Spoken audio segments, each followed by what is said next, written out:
আসসালামু আলাইকুম barrister mister MQ Hasan. ওয়ালাইকুম আসসালাম। অ্যাসাইলাম অ্যাপ্লিকেশনে রিজেকশনের সংখ্যা বাড়ছে এবং আপিলের সংখ্যা বৃদ্ধি পাচ্ছে। এ ব্যাপারে কি আপডেট আছে? Number of UK asylum seekers তারা ওয়েট করছে অ্যাপিলের জন্যে, যেটা এখন মূলত বেড়ে গেছে 500% ইন লাস্ট 2 ইয়ার্সে।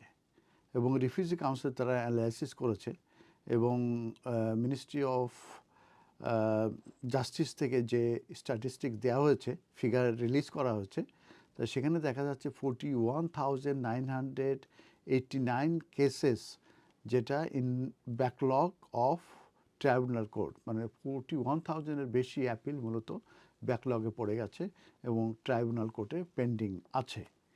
তো এই এই যে নাম্বারটা, the number of asylum seeker যারা তারা মূলত লেফট ইন লিম্বো, কারণ হচ্ছে যে তাদের যে appeal against rejected asylum application সেটা অনেক অনেক বেড়ে গেছে এবং এখন সেটা নিয়ারলি 500% ওভার 2 ইয়ার্স। লাস্ট 2 ইয়ার্সে এটা 500% বেড়ে গেছে, 500%। এবং এটা মূলত putting renewed pressure on the tax payer. এবং এটা মূলত রিফিউজি কাউন্সিল তারা এটা অ্যানালাইসিস করে এটা তারা পেয়েছে। তা ফিগার যেটা রিলিজ হয়েছে by the ministry of justice, তা সেখানে দেখা যাচ্ছে যে দ্য এন্ড অফ 2024-এ 41,987 asylum appeal in the tribunal কোর্টে ব্যাকলগে আছে।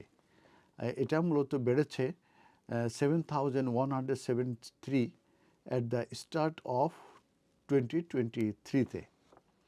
In the last 3 months of 2024-এ সেখানে 12,183 অ্যাপিলস লজ করা হয়েছে following steps taken by the Labour government.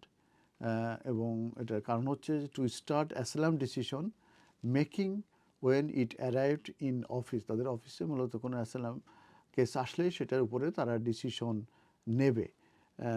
এইভাবেই মূলত 12,000 অ্যাপিল মূলত লজ করা হয়েছে। The total number of asylum application appeals against decision lodge করা হয়েছে at the first tier tribunal in 2024-এ। এটা আরও বেশি ইনক্রিজ হয়েছে বাই 71% ইয়ার অন ইয়ার। এবং এটা it follows increase in refusal, তার মানে রিফিউজাল কিন্তু বাড়তেই আছে। কারণ হচ্ছে grant rate for asylum application in 2024-এ এটা মূলত ফেল টু 47%, 47%-এর নিচে মূলত এটা চলে গেছে। তার মানে যে গ্রান্ট রেট কিন্তু কমে গেছে, রিফিউজালের কিন্তু বেড়ে গেছে। তো চ্যারিটি অর্গানাইজেশন তারা হোম অফিসের যে এফোর্ট এই অ্যাসাইলাম ব্যাকলগ ক্লিয়ার করার ব্যাপারে তারা বলছে যে by hiring new case workers and shortening initial interviews has resulted in a rise in errors and omission. তারা বলতে চাচ্ছে যে রিফিউজ যেগুলো হচ্ছে অ্যাপ্লিকেশনগুলো এবং এগুলো ট্রিগার করছে অ্যাপিলে, এটার কারণ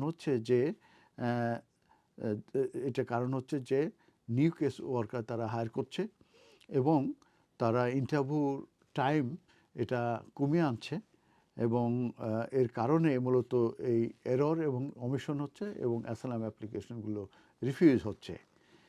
তো এই এবং অ্যাট দ্য এন্ড অফ 2024-এ দেখা যায় 38,079 পিপুল তারা মূলত অ্যাকোমোডেট হয়েছে in hotels by the home office.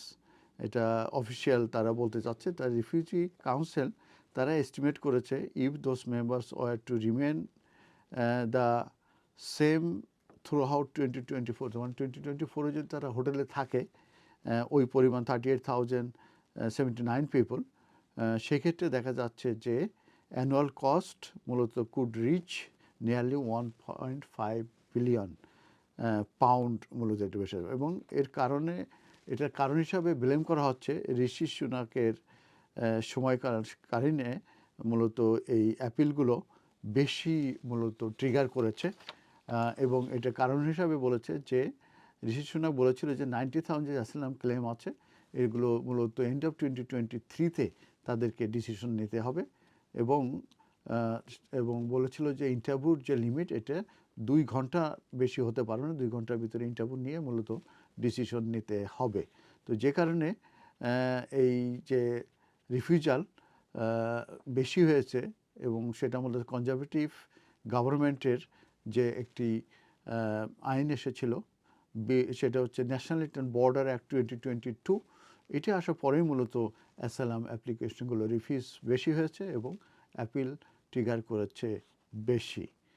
তো এই যে আমি যেটা বললাম এই যে এটা 16th মার্চের মূলত এই মূলত এটা যে রিপোর্টটা কিংবা যে নিউজটা আমি এই মুহূর্তে আপনাদেরকে জানালাম, এটা একটা জিনিস বোঝা যাচ্ছে যে ব্যাকলগ মূলত কমানোর জন্য তড়িঘড়ি করে ডিসিশন নেওয়া হচ্ছে এবং অ্যাসাইলাম অ্যাপ্লিকেশন রিফিউজ হচ্ছে এবং সেটার কারণে মূলত অ্যাপিল ট্রিগার করছে এবং অ্যাপিল লঞ্চ করা হচ্ছে এবং 500% অ্যাপিল মূলত বেড়ে গেছে, ব্যাকলগে পড়ে গেছে ইন লাস্ট 2 ইয়ার্স।